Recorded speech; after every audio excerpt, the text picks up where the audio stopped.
Hey, what's up, guys? Today I want to talk about St. Louis, also known as the Gateway City. Here are five interesting demographic facts about the Lou. Let's go. So, fact number one is that St. Louis used to be huge. At one point, it was the fourth biggest city in America. It peaked in the 1950s at almost 900,000 people. But today, it is a shell of its former self. It stands at just about 293,000, which is a drastic population decline. We've only seen that with other Rust Belt cities like Detroit, Youngstown, Ohio, Cleveland, Ohio. So, why did St. Louis shrink that fast? Well, there's a couple of reasons. One, crime issues with schools, whether it was busing or school quality, deindustrialization, white flight followed by middle class black flight. All of those factors contributed to that population contraction. Now, the good news is that most of the people who moved or left didn't move very far. They maybe just moved a couple miles to get away from the city borders, but they stayed in the St. Louis region. But the bad news is it's never, ever a good thing when the principal city of a metropolitan area experiences a population hemorrhage over multiple decades in a row. So this has created some bizarre unintended consequences for St. Louis as a region. One of those consequences is that there are many hundreds of different tiny municipalities scattered across the multi-county area. Now, on the surface, that probably doesn't sound like a big deal, but that is an issue because many of these different municipalities have their own mayor, city council, school district, police department, municipal rules, etc. Now, we saw a little bit of this surface during the Ferguson unrest several years ago of all these tiny little municipalities having their own different situations going on.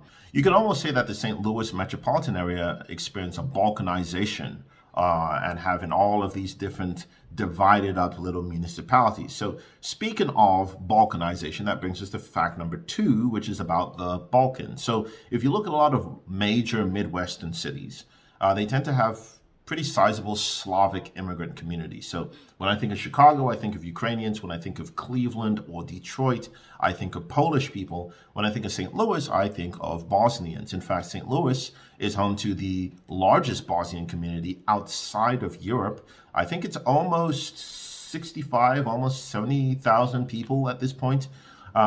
So here's the background context here. So back in the 1990s, there was a horrendous war in the former Yugoslavia, hundreds of thousands of people dead, many millions more displaced, a whole bunch of Bosnian refugees. Typically, they would flee north, stay in Europe, maybe go to Germany, Sweden, Austria, but a couple thousand of them chose to move to St. Louis. This wasn't random. There was a prominent nonprofit organization in the city that was actively trying to attract these Bosnian refugees to relocate to the St. Louis region.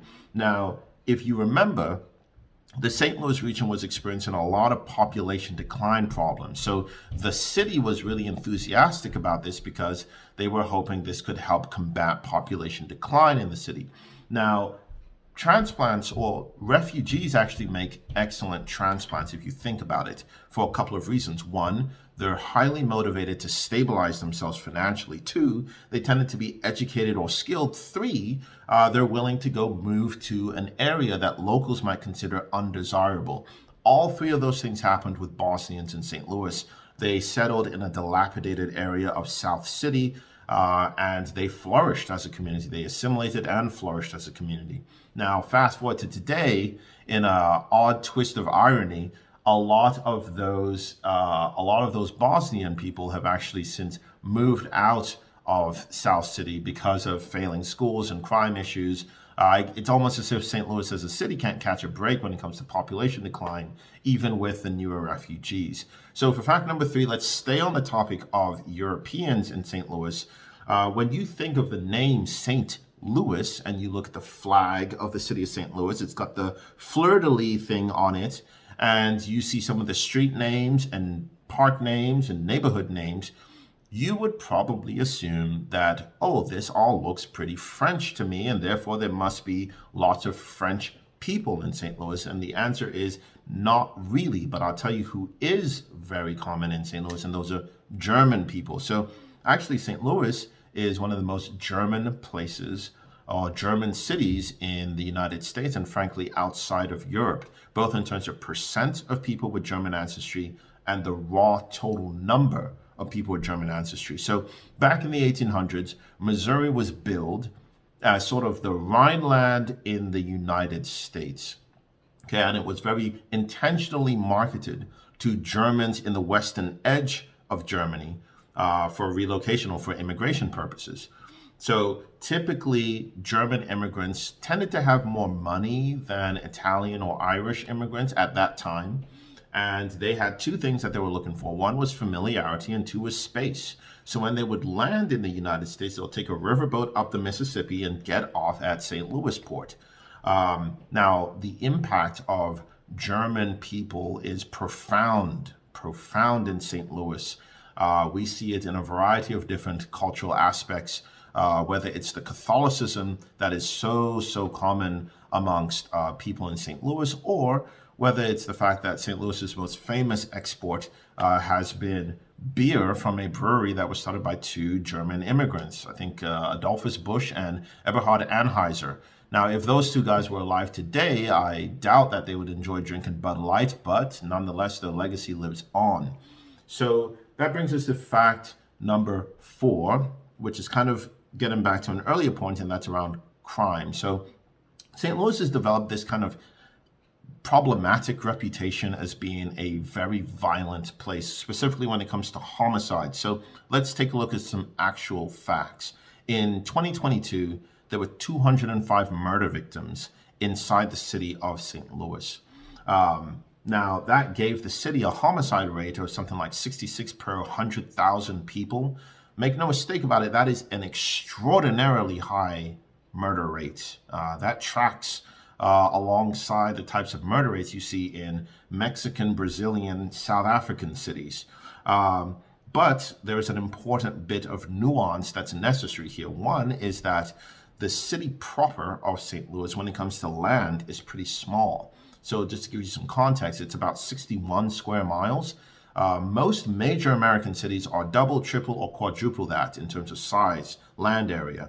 So that's important because it kind of influences what areas are included in that crime rate. So something that I like to do when looking at crime rates is I stretch it out to include the entire metro area. When you do that for St. Louis, stretching the borders out beyond just the city proper, it drops the homicide rate from about 66 down to about 11.4 per 100,000 residents. Now, that does not change the fact that hundreds of people were murder victims last year. Nor does that change the fact that many thousands more were brutalized and traumatized by criminals. But what it does do is that it puts St. Louis's crime stats in better context versus other urban places. So for the fifth and the final point that I want to talk about, that's going to be about segregation. So segregation has been part of urban geography in America forever. Pretty much for the entire time we've been recording history about urban geography in America. Now, government-enforced segregation hasn't existed for many decades, but we still see examples and remnants of what that looks like in present-day America. There is a street in St. Louis called Delmar Boulevard. It's about 9, maybe 10 miles long. It runs east-west, cuts through the city and the county of St. Louis, and it has become somewhat infamous amongst demographers and to a lesser extent sociologists, politicians, because it is such a stark example of residential segregation in present-day America. So both along the lines of race and then also along the lines of income. So let's take a look at some visuals here. So here we have a pretty cool data visualization inside of ArcGIS. This is mapping out a couple of things with the Delmar Divide. So you can see actually Delmar Boulevard represented by this line here. And then this map is showing homicide rates. So the darker the shade of red or maroon, the higher the homicide rate. So you can easily see just north of that street, the homicide rate increases exponentially, first with crime. So let's keep scrolling and take a look at some other stuff. Next, we've got race. And this actually includes both the county of St. Louis and the city of St. Louis. Delmar Boulevard actually extends into the county. You can see primarily black population north of that street, spills over into St. Louis County, like the northern parts of St. Louis County. But you can see very easily just south of that street, it's more racially mixed. And then if we see the final bit of data here is around income. So again, this kind of rounds out the story of Delmar.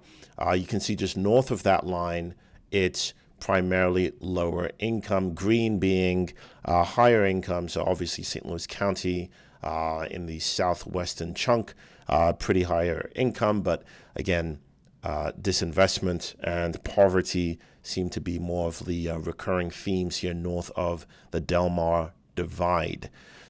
Okay, so for the final measure of segregation, we have something called an index of dissimilarity.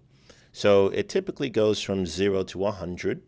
A score of over 60 is considered very high. And 60 just literally means that 60% or more of members of one racial group would have to move to a different census tract in order for the two racial groups to be equally distributed. So here we have the St. Louis metropolitan area mapped out across white and black people.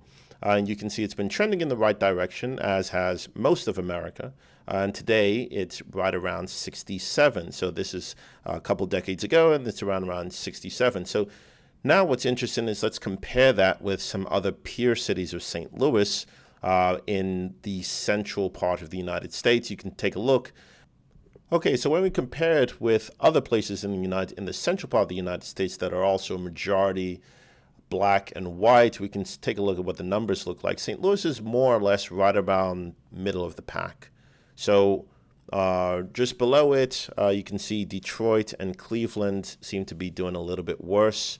Their numbers haven't quite dropped as much as St. Louis, but on the other hand, cities like Memphis, Tennessee, and Cincinnati seem to be doing a little bit better when it comes to segregation between black and white people across the metro area. So middle of the pack story. Now this story looks a little bit different if we were to map St. Louis against, let's say, other medium-sized cities in, let's say, the Deep South or the East Coast or the West Coast, but at least compared with its Midwestern counterparts, it's more or less middle of the pack on the topic of segregation. Okay, folks, that was 5 demographic facts about St. Louis. Hope you learned something interesting. Thanks for watching. We'll catch you on the next one.